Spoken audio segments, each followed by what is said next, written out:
This is a true story. And even 10 years later, it still shakes me to my core. He didn't yell. He didn't run. He just stood there, holding a crumpled $100 note. And I swear, he almost got in the van. It still haunts me. My parents worked at a night market. They sold shoes out of a van, and I used to play nearby while they handled customers. My mom would always tell me, "Don't wander off. And if you see a man acting strange, come straight to me." I listened. I was a naturally anxious kid.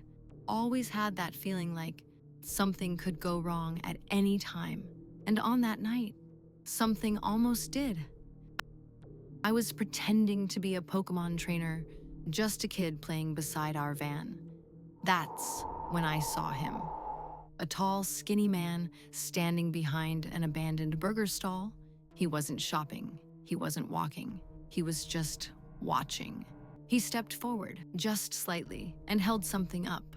It was money, a single dollar bill held out in his hand. Then he beckoned slowly, telling me to come closer. My stomach sank. This was exactly what my mom warned me about. A man in the shadows trying to lure a kid with cash. I didn't move toward him. I backed up, slowly, staying closer to the crowd and the lights. But he stepped in closer. He placed the money on the table and waited, like bait. I didn't take it. I grabbed a nearby hammer from the vendor table and gently swung it around, trying to look tough. I thought if I looked dangerous, he might leave. But he didn't leave. He disappeared, then reappeared farther away in the crowd now, still watching, still holding cash. But now, it was more. Bigger bills. He stood in a new spot where he could run if he needed to. That's when the fear fully kicked in. I walked to my mom and told her I felt sick. She told me to rest in the van.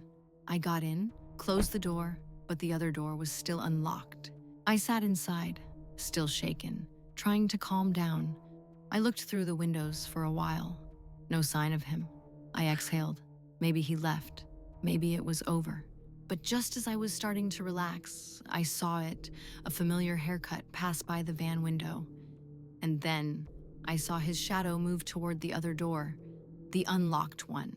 I didn't wait. I opened the door and ran to my mom.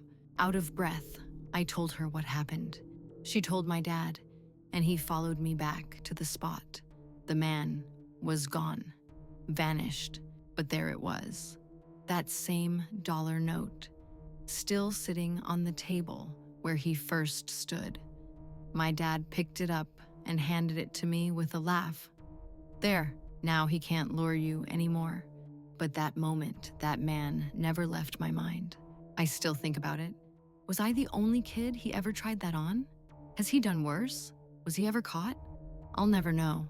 But that feeling, that deep, skin-crawling fear, that never really goes away. Have you ever had a moment where someone made your instincts scream, "Get out"? Tell me in the comments. Subscribe to Dark Diaries for more real stories that blur the line between the ordinary and terrifying. Thank you for watching, like and share. For more such video,